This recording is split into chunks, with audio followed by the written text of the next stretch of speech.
ก็พอแล้วครับแล้วก็ปริมาณหญ้านะครับความต้องการต่อตัวต่อวันประมาณเท่าไหร่ให้กินเต็มที่เลยครับถ้าถามว่าวัวช่วงนี้กินหญ้าได้มากน้อยแค่ไหนถ้าเป็นวัวเนื้อนะครับถ้าเป็นหญ้าสดถ้าเป็นน้ำหนักประมาณสัก1-200นี่กินได้ประมาณสักเกือบ20 กิโล20 กิโลหญ้าสดนะครับหญ้าเนเปียสดเนี่ยหรือคิดเป็นน้ำหนักแห้งก็ประมาณสักเกือบ 2% ของน้ำหนักตัว2-2.5% ของน้ำหนักตัวนั่นคือหมายว่าถ้าเป็นหญ้าเนเปียนี่ความชื้นประมาณ 80%หญ้า1 กิโลมีน้ำหนักแห้งอยู่แค่20ก็คือ20%นะเนาะ1 กิโลก็มีหญ้าแห้งอยู่แค่200 กรัมหรือว่า2 ขีดนั่นคือถ้าจะให้เขากินให้ได้ถึง 2% ของน้ำหนักตัวก็คือประมาณถ้าวัวหนัก200ก็กิน4 กิโลกรัมของไดเมเตอร์ของน้ำหนักแห้งก็ประมาณ20 กิโลของน้ำหนักสดของหญ้าสดประมาณ20 กิโลให้กินแบบเต็มที่มันก็จะเพิ่มไปเรื่อยๆแต่ถ้าเป็นวัวที่มีอายุมากขึ้นน้ำหนักมากขึ้นอย่างเช่นวัวขุนน้ำหนักมันสัก600นี่ปริมาณการกินได้เมื่อเทียบกับน้ำหนักตัวจะลดลงเหลือมันสัก 1.5 1.6 แต่ 1.5 1.6 ก็เยอะนะครับเพราะอะไรครับน้ำหนักเขาเยอะน้ำหนัก600 1.5 นี่ก็ประมาณเกือบ12 กิโลแล้วประมาณ10 กว่ากิโลแล้ว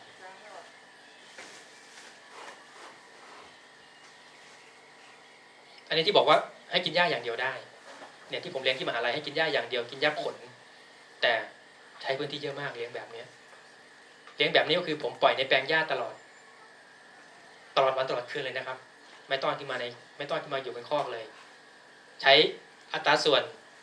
1 ตัวต่อพื้นที่2 ไร่เลี้ยง1 ปีโตได้วันละประมาณ0.5 กิโลกรัมหรือว่าวันละประมาณ5 ขีด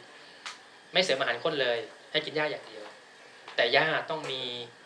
การให้น้ำนะครับหน้าแล้งก็ต้องเปิดน้ำให้หญ้าขนมันทนน้ำอยู่แล้วล่ะทำเหมือนกับเป็นแปลงนาเลยก็คือหลังจากที่ก็คือผมจะมีพื้นที่ประมาณสักเกือบ70 ไร่แบ่งออกเป็น10 แปลงย่อยก็คือแปลงละประมาณสัก 4-5 ไร่แล้วแต่พื้นที่และแต่ความเหมาะสมกินแปลงนี้เสร็จประมาณ 2-3 วันก็ย้ายมาแปลงใหม่แล้วก็ให้น้ำในแปลงที่เพิ่งกินใหม่เสร็จก็ให้น้ำหมุนไปเรื่อยๆใช้เวลาประมาณสัก1 ปีนี่โตได้ประมาณวันละครึ่ง กิโล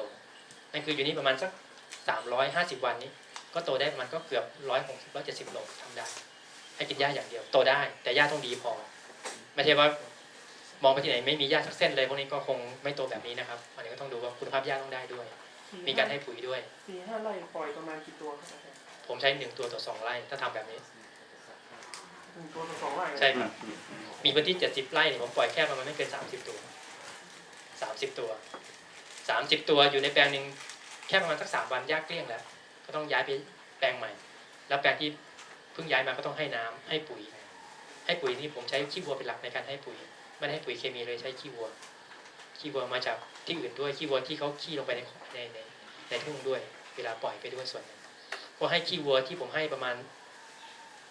รอบนึงให้เป็นขี้วัวที่ละลายไปกับน้ำเพราะหญ้าขนผมจะให้น้ำแบบท่วมแปลงเลยครั้งเดียวพอ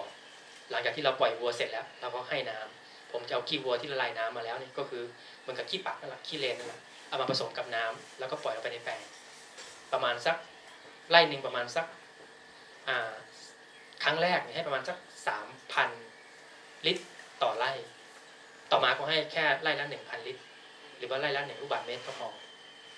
มันจะมีขี้วัวที่มันสะสมอยู่แล้วในส่วนหนึ่งอย่างที่มันเข้ามากินแล้วก็ขับถ่ายเข้าไปในแปลงด้วยก็เพียงพอแล้วสำหรับหญ้าขนแต่ถ้าหญ้าเนเปียคนละเรื่องนะครับเดี๋ยวเล่าให้ฟังตอนหลังที่นี่เป็นของมหาวิทยาลัยเกษตรที่กำแพงแสนก็คือเรามีระบบชลประทานคลองเข้ามาเลยเปิดน้ำเข้าไปในแปลงเลยครับให้ปล่อยท่วมใช่ครับปล่อยท่วมในครั้งแรกเพราะหญ้าขนมันทนอยู่แล้วปล่อยท่วมเสร็จแล้วก็มันก็จะแตกขึ้นมาแล้วก็น้ำจะลดลงไปเรื่อยๆแล้วก็ประมาณสัก45 วัน50 วันมันก็จะสูงประมาณสักเกือบฟุต30-40 เซนก็ปล่อยวัวเข้ามากินได้ให้น้ำแค่ครั้งเดียวครับเรื่องปัญหาอาจารย์ปล่อยในนั้น24 ชั่วโมงเรื่องปัญหาเรื่องโรคแมลงอะไรพวกนี้อันนี้ผมเลี้ยงแบบอินทรีย์จริงๆแล้วผมเลี้ยงแบบอินทรีย์ตัวอย่างให้ดูเลี้ยงแบบออร์แกนิกเลยสารเคมีไม่เคยใช้เลยยาฆ่าแมลงไม่เคยใช้ปัญหาเด็กเรื่องพยาธิอย่างอื่นแก้ได้หมด FMD ที่อื่นเป็นที่นี่ไม่เป็นเพราะอะไรครับเพราะเขาแข็งแรงได้ออกกำลังกายตลอดเหมือนกับคนเราฮะออกกำลังกายเขาเรียกว่าไม่เครียดเพราะเลี้ยงไม่แออัดด้วยเขาก็แข็งแรง FMD ข้างๆเป็นแต่ว่าอันนี้ไม่เป็นแต่ปัญหาเดียวคือเรื่องพยาธิเห็บไม่ค่อยมีเท่าไหร่ที่นี่ไม่ค่อยมีเห็บตั้งแต่เริ่มต้นแล้ว แต่พยาธิเราควบคุมไม่ได้ไปเข้าเชือดนี่จะเห็นว่าพยาธิในปอดก็น่าจะเยอะพยาธิในปอดพยาธิในตับน่าจะเยอะแต่ที่เราก็ฉีดวัคซีน FMD อยู่6 เดือนครั้งหนึ่งป้องกันไว้แล้วก็มีป่วยที่ต้องเอามารักษาแค่ตัวเดียวในรอบ5 ปีที่ทำแบบนี้มีป่วยแค่ตัวเดียวที่ออกมาเลยเพราะว่าเขาป่วยแล้วเขาเรียกว่าไม่ลุกเนาะ3 วันแล้วลุกไม่ขึ้นก็ออกมาที่เหลือรอดหมดครับเขาเลี้ยงแบบนี้แต่อย่างที่บอกก็คือเลี้ยงแบบนี้ต้องเป็นคนที่รวยที่พอสมควรที่จะทำแบบนี้ได้ถึงจะทำแบบนี้ได้แล้วก็ในแต่ละแปลงย่อยที่บอกว่าแปลงหนึ่งประมาณสัก5-6 ไร่ก็จะมีอ่างน้ำให้เขากินตลอดเวลาก็เปิดน้ำให้กินแค่นั้นแหละครับอย่างอื่นก็ไม่ต้องทำอะไรเลยอันนี้ต้นทุนจะถูกมากต้นทุนจะถูกแต่พื้นที่ดี ไม่เข้าโรงเรือนเลยใช่ไหมครับ ไม่เข้าเลยครับอยู่ในแปลงตลอด24 ชั่วโมง แล้วมี ถ้าเป็นแปลงไหนที่ไม่มีต้นไม้ให้ก็จะมีแสแลนให้เขาไปหลบแดดหลบฝนบ้างแสแลนกลางไว้ ฝนก็ไม่มีปัญหาเลย ไม่มีครับอยู่ได้ตลอดครับอยู่ได้ตลอดทั้งปีเลยครับเขาอยู่แบบนี้ทั้งปีก็คือผมเลี้ยงในนี้เป็นวัวกลางน้ำเลี้ยงแต่หย่านมน้ำหนักประมาณสัก150 ถึง 180เอามาอยู่ในนี้ประมาณ1 ปีเราไปเลี้ยงในคอกต่อน้ำหนักก็จะได้ประมาณสักเกือบ300 ถึง 350ก็ไปเลี้ยงขุนต่อในคอกอีกประมาณสัก3-4 เดือนเพราะในเลี้ยงแบบอินทรีย์เลี้ยงแบบออร์แกนิกแต่ถามว่าถ้าเรามีพื้นที่เยอะขนาดนี้ทำได้ไหมทำได้แต่ต้องจัดการแปลงหญ้าให้ได้ถ้าจัดการแปลงหญ้าได้แบบนี้แน่นอนครับต้นทุนถูกมากอันนี้การเลี้ยงเหมือนกับของออสเตรเลียนิวซีแลนด์เลยเขามีพื้นที่เยอะปล่อยวัวอยู่ในแปลงหญ้าตลอดวันนี้คืนนี้ไปต้อนวัวเข้ามาขายอันนี้ก็จะถูกต้นทุนแต่พื้นที่จะต้องมีเยอะพอสมควร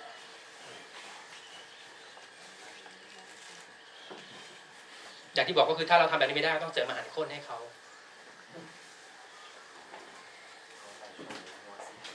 ส่วนในช่วงของการขุน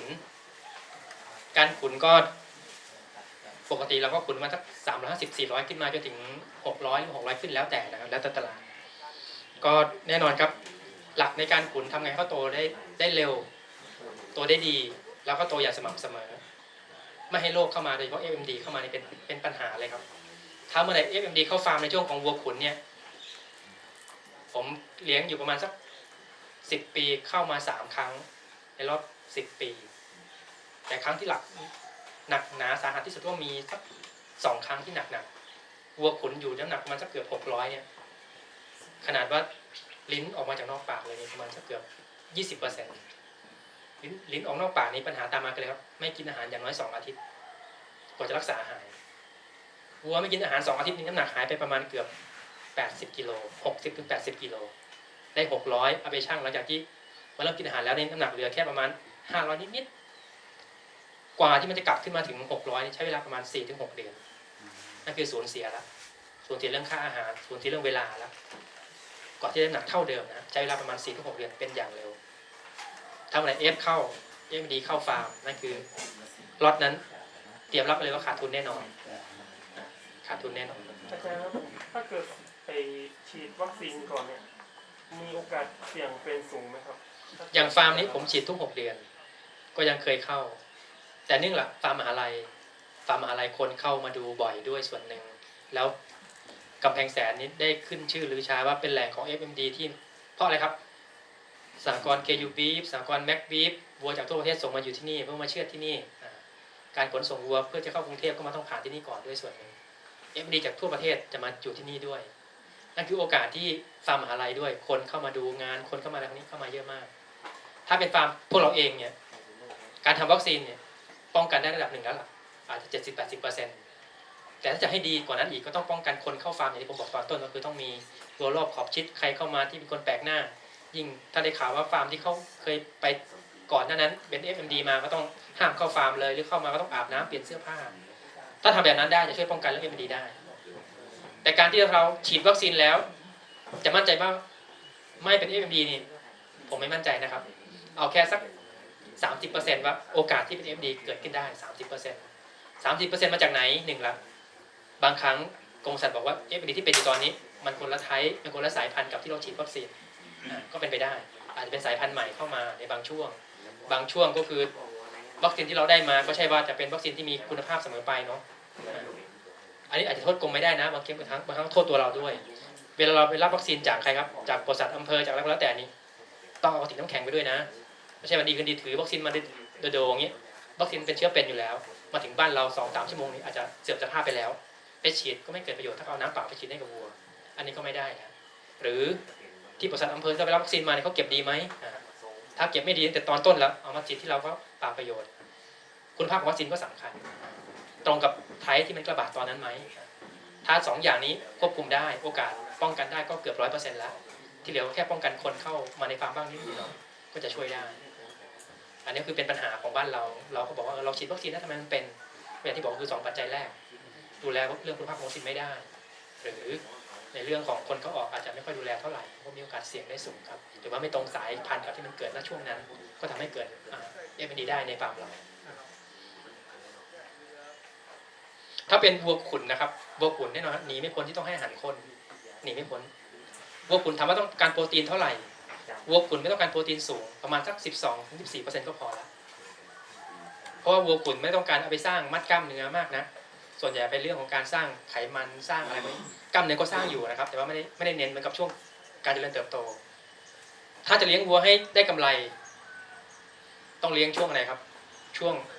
โกรทก็คือช่วงวัวกลางน้ำอันนั้นมีโอกาสเลี้ยงได้โตเร็วมากก็อะไรครับเป็นเหมือนกับเอาเทียบง่ายๆเหมือนกับคนเราเนาะคนเราช่วงวัยรุ่นกินอะไรก็โตถ้าอายุประมาณสัก12-18 ปีนี้โตเร็วมากแต่ถ้าเรามาขุนตัวเราเองในช่วงท้ายนี้อายุสัก40-50 ปีแล้วพวกนี้ไปเลี้ยงขุนตัวเองนะสมมติว่าไปขุนให้อยากให้อ้วนนี่ต้องกินอาหารเยอะมากนะถึงจะอ้วนต้องกินอาหารเยอะมากวัวก็เหมือนกันถ้าช่วงมันกำลังเจริญเติบโตได้ดีก็คือช่วงมันสัก200-400 กิโลเนี่ยช่วงนี้โตดีมากตัวเร็วมากถ้าให้อาหารดีถ้าให้อาหารข้นด้วยโอกาสที่1 กิโลนี่ทำได้ไม่ยากเลยทำได้ง่ายมากแต่ถ้าจะมาขุนช่วงนี้ทำได้ไหมก็ยังทำได้อยู่แต่มันจะโตดีในช่วงแรกช่วง400-500จะโตได้ดีแต่ช่วง500-600แล้วจะเริ่มโตช้าลงแล้วมันก็คนมาเริ่มเต็มที่แล้วก็จะกินได้น้อยลงโตก็จะช้าลงแต่ถ้าต้องการได้ไขมันแทรกสูงแน่นอนครับหนีไม่พ้นที่ต้องเลี้ยงให้ได้ถึง600-700ในช่วงท้ายช่วงที่สำคัญก็คืออย่างที่บอกคือการโตของสัตว์ช่วงแรกเป็นเรื่องของการโตเรื่องมัดกล้ามเนื้อก่อนเรื่องโครงสร้างก่อน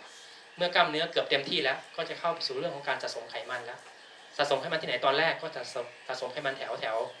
ไขมันหุ้มซ่าไขมันช่องท้องก่อน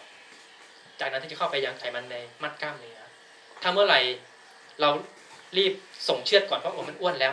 มันอาจจะได้แค่ไขมันหุ้มซ่ากับไขมันในช่องท้องยังไม่เข้ายัง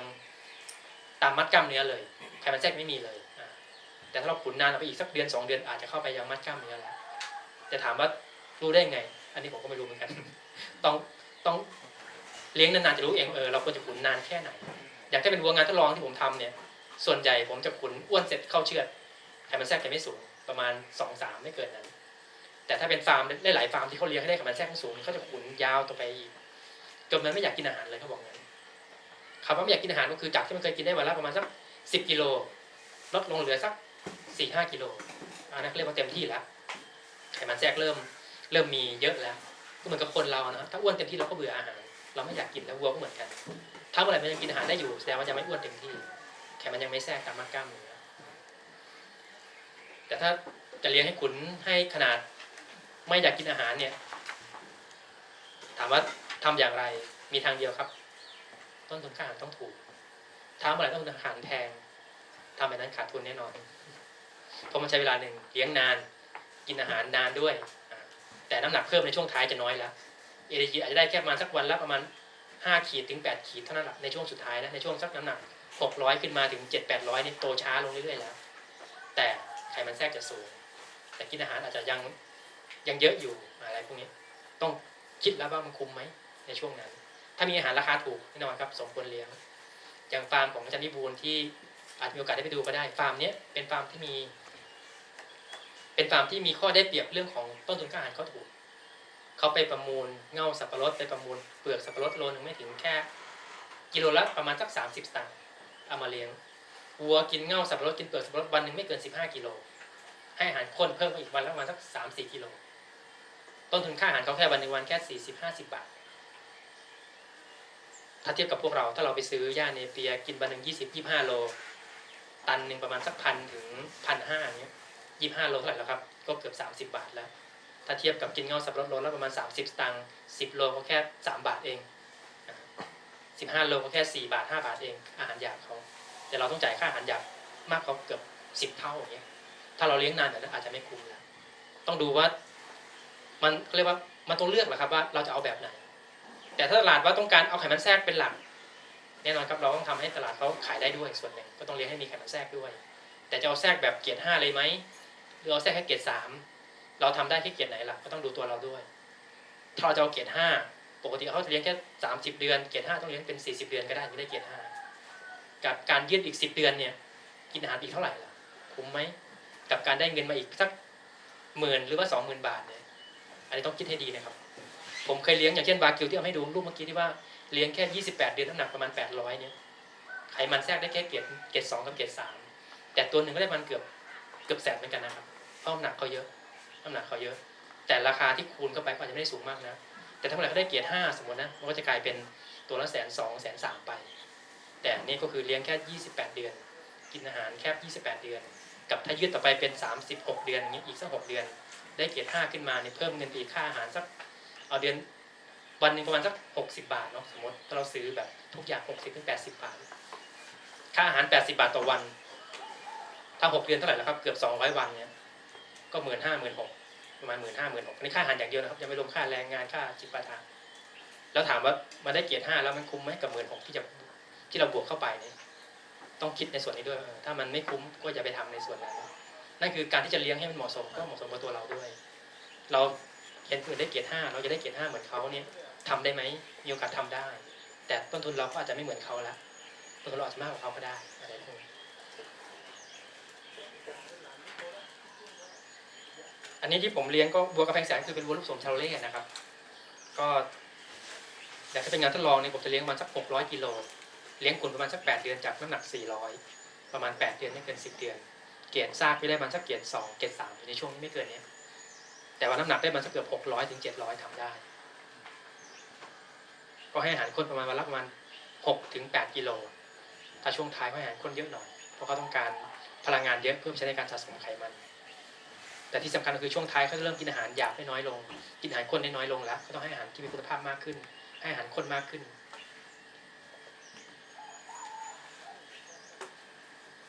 อันนี้ก็เป็นผสมบาคิวชาโลเล่อย่างที่เราให้ฟังเมื่อกี้ว่าสามารถทำได้น้ำหนักประมาณสัก800-900ภายในเวลาประมาณสัก2 ปีนิดๆ28 เดือนถึง30 เดือนอันนี้ก็โตได้แต่ว่าไขมันแทรกจะไม่ได้สูงเหมือนกับวาคิวที่เราเห็นในอินเทอร์เน็ตเนาะว่าได้เกรด10 เกรด12พวกนี้อันนี้ทำยังไม่ได้ถึงขนาดนั้น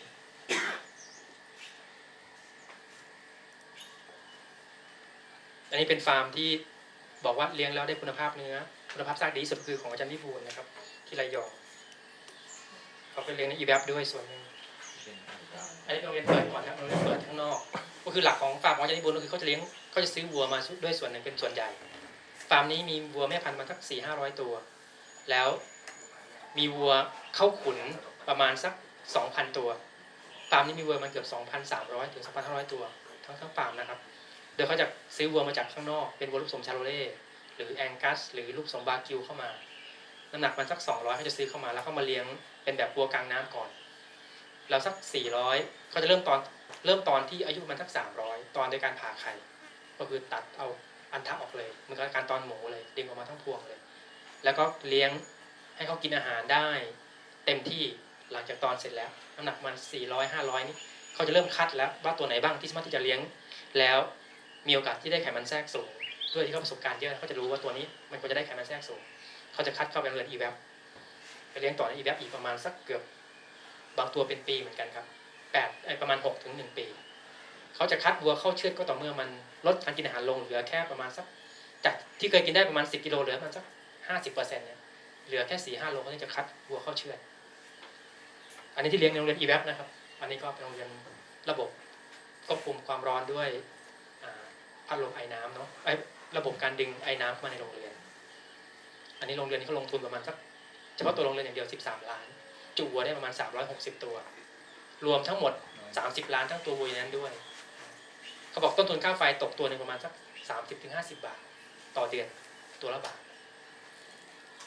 แต่เขาบอกคุ้มถ้าถามว่าเราคุ้มไหม13 ล้านก็คิดให้ดูคิดดูให้ดีแล้วกันว่าคุ้มไหมอาจจะคุ้มสำหรับคนมีตังค์นะครับแต่เขาไม่มีตังค์ก็จริงแต่ว่าเขาอย่างที่บอกคือเขามีต้นทุนอย่างอื่นที่ถูกกว่าเราค่าอาหารเขาวันนึงแค่ประมาณ30 บาทในการเลี้ยงวัว ของเราถ้าค่าอาหารวันหนึ่งประมาณสัก70-80ทำแบบนี้ก็ต้นทุนก็จะเพิ่มอีกหลายตังค์เหมือนกันถ้ามีโอกาสคงได้ไปดูอีกมั้งครับฟาร์มนี้อันนี้เจ้าของฟาร์มแล้วคงได้เจออาจารย์วิบูลย์อันนี้เป็นโรงเรือนที่เขาทำเป็นบัวกลางน้ำด้วยส่วนหนึ่งหลังที่เขาซื้อมาใหม่เขาเช่ามาสู่โรงเรือนนี้โรงเรือนเขาจะพยายามไม่ให้เรียกว่าอะไรทำเป็นโรงเรือนเกือบทั้งหมดเป็นโรงเรือนที่มีหลังคาหนึ่งแล้วเขาต้องการเก็บขี้วัวของเขานี่ขายได้อาทิตย์หนึ่งประมาณสักเกือบ 2-3 แสนบาทเขาจะเก็บขี้เอาไปตากในโรงเรือนที่เป็นตากได้ทั้งหน้าร้อนหน้าฝนหน้าหนาวก็ตากได้ก็จะมีหลังคาที่เป็นแบบนี้เป็นหลังคา PE ตลอดเลยแล้วก็แสงแดดจะส่องผ่านในช่วงที่แดดออกในช่วงหน้าฝนก็คือฝนไม่มีโอกาสได้ถูกมูลเพราะว่ามันเป็นหลังคาก็จะไปตากในโรงเรือนนั้นแล้วก็ขายประมาณถ้าเป็นหน้าแรงหน้าร้อนนี่ใช้เวลาตากแค่ประมาณ 2-3 วันก็แห้งแล้วก็ขายได้แต่เป็นหน้าฝนแต่ยาวหน่อยก็คือเขาใช้วิธีการเก็บขี้ต้องบอกว่าเก็บทุกก้อนเลยเก็บขี้ทุกก้อนเอาเข้าสู่ลานตากของเขาแล้วก็ขายก็เป็นเงินหมดนะครับแต่ก่อนก็เคยเอาขี้วัวพูดผิดแต่ก่อนเขาเคยเอาขี้ไก่จากโรงเรือนอีแบฟแต่ก่อนฟาร์มนี้เป็นฟาร์มที่เคยเลี้ยงไก่คอนแทคไก่ไข่ที่เลี้ยงส่งให้กับ CP เขาเลี้ยงเอาขี้ไก่นะครับเพื่อเอาเป็นอาหารวัวในอดีต เพราะอะไรครับขี้ไก่มีโปรตีนสูงนะประมาณเกือบ 25-30%เพราะขี้ไก่ยังมีเศษอาหารจากไข่จากไก่ที่กินหกหล่นด้วยยังมียูริกแอซิดจากที่มันขับถ่ายออกมามันกับคนเรามีปัสสาวะออกมาด้วยก็จะมียูเรียอยู่สูงเขาไปเป็นอาหารข้นเลยในวัวกลางน้ำเลยเอาไปผสมกับหญ้าให้กินประมาณ 15%เขาบอกว่าวัวใช้เวลาในการปรับตัวแค่3 วันก็กินได้หมดไม่มีคำว่าเลี่ยน แต่ต้องตากก่อนนะครับผึ่งแดดก่อนสัก1 แดดถ้าแดดจะจัดผึ่งแดดก่อนเพื่อให้กินแอมโมเนียมันระเหยไปบ้างแล้วก็เป็นแหล่งของโปรตีนให้กับวัวได้ก็ลดต้นทุนได้มหาศาลนี่ครับแต่ช่วงหลังๆนี้เขาไม่เลี้ยงไก่แล้วเขาโรงเรือนไก่นี่เป็นอีแบฟสำหรับเลี้ยงวัวแล้วอันนี้เป็นอาหารที่เขาใช้อาหารที่อาจารย์เขาใช้ก็คือเขาก็ใช้บายโปรดักต์จากโรงงานเป็นหลักอย่างข้อดีของฟาร์มอย่างที่บอกก็คือเขามีต้นทุนค่าอาหารที่ถูก1ละเขาใช้เง่าสับปะรดเปลือกสับปะรดและอีกอย่างที่เอามาผสมด้วยก็คือเวลาเขาเอาวัวมาส่งให้กับแม็กบีฟที่กำแพงแสนหรือเพราะว่าเขามีสับปะรดเยอะมากเขาเอาสับปะรดมาขายด้วยส่วนหนึ่งที่แถวกำแพงแสนเวลาเขากลับเขาก็ขนกลับด้วยขนอะไรครับกับขนพวกเปลือกสับปะรดเปลือกข้าวโพดกลับจากโรงงานข้าวโพดปักอ่อนขนกลับเอามาผสมกับเง่ากับอะไรพวกนี้ให้เป็นแหล่งของอาหารเยื่อใยที่มีขนาดยาวขึ้นเพราะถ้าเมื่อไหร่เราให้เปลือกสับปะรดอย่างเดียวปัญหาตามมาก็คือวัวไม่ค่อยเคี้ยวเอื้องเท่าไหร่ปัญหาการเกิดกรดในกระเพาะมันก็จะสูงเขาก็จะใช้พวกหญ้าด้วยที่ปลูกเองในฟาร์มข้าวโพดด้วยที่ปลูกเองในฟาร์มนี้รู้สึกว่าเขาจะมีพื้นที่ในการปลูกหญ้าปลูกข้าวโพดประมาณเกือบ100 กว่าไร่แต่นั้นไม่พอหรอกครับเพราะว่าวัวเขากินหญ้าวันหนึ่งกินอาหารหยาบวันหนึ่งประมาณสักเกือบ60 ตันวันละ60 ตันนะวัวมัน2,000 ตัว60 ตันนั่นคือเขาต้องมีโกดังในการสะสมพวกนี้ไว้เอาไว้กินในช่วงที่มันขาดแคลนด้วยเพราะเขาบอกว่าเงาสับปะรดเปลือกสับปะรดจะขาดแคลนประมาณสัก4 เดือนต่อปีต้องสต็อกไว้ต้องสต็อกอาหารไว้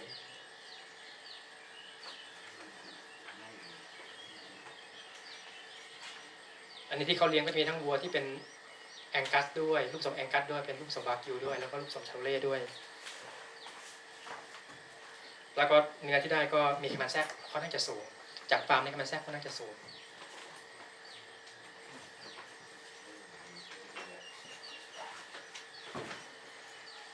อันนี้วัวนมก็จะคล้ายๆกับวัวเนื้อนะเล่าให้ฟังแบบเร็วๆนิดหนึ่ง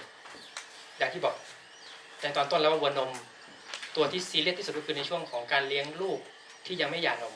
อันนี้สำคัญมากๆสูญหายเยอะสูญเสียเยอะถ้าดูแลไม่ดีถ้าไม่ได้กินนมน้ำเหลืองทำอย่างไรให้เขากินนมน้ำเหลืองให้ได้ในช่วงนี้แล้วให้กินนมถ้ากินนมจากแม่ได้ยิ่งดีแต่นมจากแม่อย่างที่บอกราคาก็จะแพงหน่อยโลละ18 บาทถึง25 บาทถ้าในช่วงอาทิตย์2 อาทิตย์แรกนี้อาจจะให้เขากินนมจากแม่จากนั้นไปก็อาจจะให้กินนมพวกนมผงละลายน้ำได้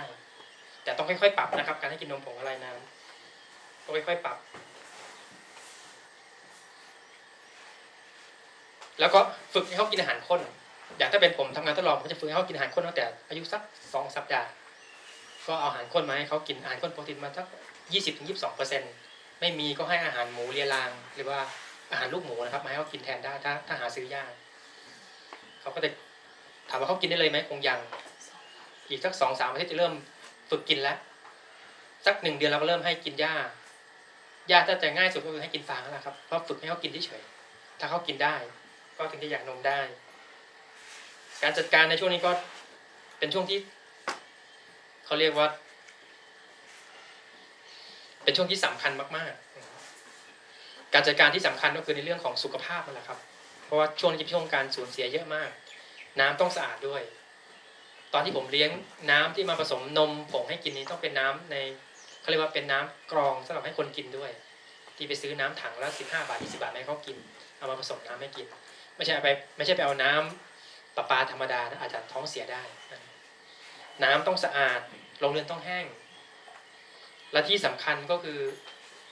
โรงเรือนที่ใช้ในการเลี้ยงลูกวัวในช่วงนี้วัวเนื้อเหมือนกันนะครับถ้าเมื่อไหร่เป็นช่วงหน้าหนาวก็ต้องดูแลเรื่องของความอบอุ่นให้เขาด้วยลมไม่โกรกถ้าลมโกรกปัญหาตามมาคือเรื่องของปอดเสียปอดบวมปอดอะไรพวกนี้โรคปอดเฉียบพลันพวกนี้ตายเลยตายเร็วมากตอนเย็นๆยังดูดียังแข็งแรงอยู่พรุ่งนี้เช้ามานอนแผ่ราบแล้วผมเลี้ยงแบบนี้ที่บอกก็คือสูญเสียประมาณสัก 10%เลี้ยง200 ตัวตายแบบนี้ประมาณสักเกือบ20 ตัวละผมสันนิษฐานว่าเกษตรกรที่ผมไปซื้อมาไม่ได้ให้นมน้ำเหลืองในช่วงแรกภูมิคุ้มกันก็เลยได้รับน้อยเจอโรคนิดหน่อยก็เสียหายสูญเสียเยอะแต่ถ้าเราดูแลเองเลี้ยงเองอาจจะสูญเสียน้อยกว่านี้ตั้งแต่ยังไม่อยากตั้งแต่ยังอยู่กับแม่นะครับมีนมน้ำเหลืองเขากิน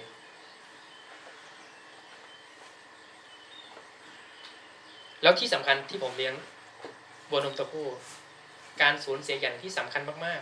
ๆหลายคนจะคาดไม่ถึงคืออะไรครับจากหมากัดมีในตามมหาลัยก็แล้วกันครับที่ผมเลี้ยงนี้มันมีหมาจรจัดอยู่หลายฝูงมากเลี้ยงซื้อมาได้สัก30 ตัวมันเข้ามาวันเดียวตายไปเกือบครึ่งหนึ่งเลยตายแบบอะไรครับตายแบบไม่กินนะมันมากัดเล่นเฉยๆบางตัวไม่ตายก็ไส้ทะลุอะไรพวกนี้แต่เขาเลี้ยงไม่รอดสูญเสียเยอะแล้ววันถัดมาผมรู้แล้วหมามันเข้ามาเลยเอาตาข่ายความสูงมาสัก10 เมตร 20เอามาล้อมยังเอาไม่อยู่มันปีนตะข่ายข้ามได้หมามหาลัยเก่งก็เลยบอกงั้นครั้งถัดมาเอา1.50 เมตรถึงเอามันอยู่ได้ถึงป้องกันมันได้นั่นคือการเลี้ยงวัวนมตัวผู้คือไม่มีแม่คอยป้องกันคอยดูแลถ้าเป็นวัวเนื้อมันอยู่กับแม่แม่เขาช่วยอยู่แล้วหมาเข้ามาแม่ไล่ก่อนแต่เนี้ยหมาเข้ามาทำไงคงไม่รู้ว่าจะทำยังไงก็คงเขาจะทำอะไรก็คงทำประมาณนั้นแหละเขาจะกัดก็คงปล่อยเขากัดไม่มีใครมาป้องกันเหมือนกับลูกนะครับลูกช่วงแรกก็มีพ่อแม่คอยปกป้องคุ้มครองให้แต่นี่เขาไม่มีใครปกป้องคุ้มครองช่วงกลางคืนก็จะสูญเสียเยอะนั่นคือต้องมีการป้องกันในเรื่องของสัตว์ที่จะมาก่ออันตรายให้เขานะครับ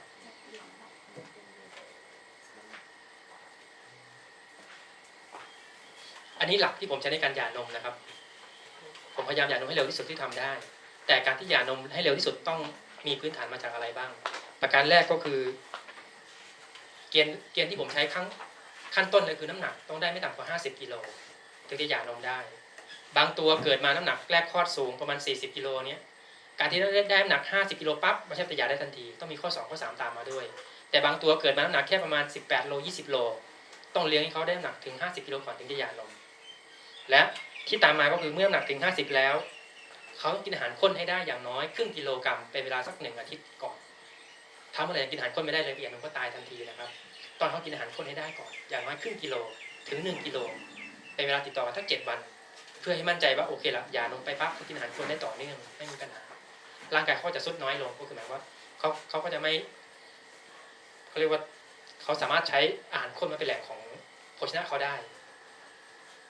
นอกจากนั้นแล้วเขาต้องกินหญ้าได้บ้างอันนี้ก็คือไม่ได้ซีเรียสมากนักเหมือนกับอาหารข้นเพราะลูกวัวถ้าเราหย่านมเร็วแบบนี้อาหารข้นเป็นสิ่งที่สำคัญมากๆหญ้ายังเป็นเรื่องรองอยู่เพราะว่าจุลินทรีย์ในกระเพาะโรเมนนี้ยังย่อยหญ้าไม่ค่อยได้เท่าไหร่ในช่วงนี้ส่วนใหญ่เขาจะย่อยพวกอาหารข้นเป็นหลักส่วนเรื่องสุขภาพต้องแข็งแรงไม่ใช่ว่าวัวยังท้องเสียอยู่ไปหย่านมก็เสียหายเหมือนกันสุขภาพต้องแข็งแรงดูแล้วแฮปปี้สดชื่นไม่ถ่ายเป็นก้อนไม่ถ่ายเหลวอะไรพวกนี้ก็ถึงจะหย่านมนะครับนั่นคือถ้าเข้าเงื่อนไขประมาณ 3-4 ข้อนี้ก็หย่านมได้แต่วัวเนื้อที่บอกขอให้เขากินอาหารข้นได้ก็หย่านมได้แล้ววัวเนื้อปกติเราก็ให้กินนมจากแม่อยู่แล้วแต่ถ้าหย่านมเร็วแม่เขาก็สุขภาพดีขึ้นเป็นสัตว์เร็วขึ้นแต่ถ้าหย่านมช้าลูกก็ตัวใหญ่ลูกก็แข็งแรงก็ได้กินนมจากแม่ตลอดแต่แม่ก็อาจจะเป็นสัตว์ช้าลงหรือเปล่าก็ ก็ขึ้นกับพันธุกรรมของแม่ด้วยเป็นสายอะไร